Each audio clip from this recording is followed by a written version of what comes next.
मी इथे 2 कच्ची केळी घेतली. आता मी ह्याची सालं सोलायला घेते. हे बघा, सालं सोलायची ह्याची चांगली. सालं सोलून झाली. आता मी कापायला घेते. तुम्हाला जर बारीक कापायचं आहे या जाड कापायचं आहे ते तुमच्यावर आहे. कापून झाले आणि हे स्वच्छ पाण्याने धुवायचे. आता मी फोडणी द्यायला घेते. ते बघा, मी तेल घालते टोपमध्ये. आता ह्यात घालायचं 1 चमचा राय, 1 चमचा जिरं. आता बारीक चिरलेला कांदा 1 घालायचा. चांगलं ढवळायचं ह्याला. आता घालायचं 4 ते 5 कढीपत्ता घालायचा. हिरवी मिरची घालायची आणि चांगलं मिक्स करायचं. आता यात घालायची केळी आणि घालायचं चिमूटभर हळद. चांगलं मिक्स करायचं आणि आता 10 मिनिटं स्लो फ्लेमवरती असं पाणी ठेवून शिजवायला घ्यायचं.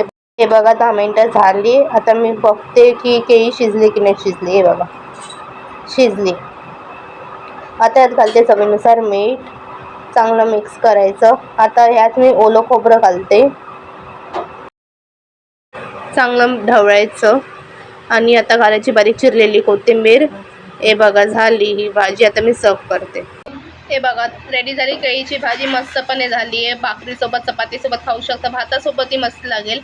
आणि कमेंट करून सांगा कशी झाली रेसिपी. नक्की ट्राय करा ही रेसिपी.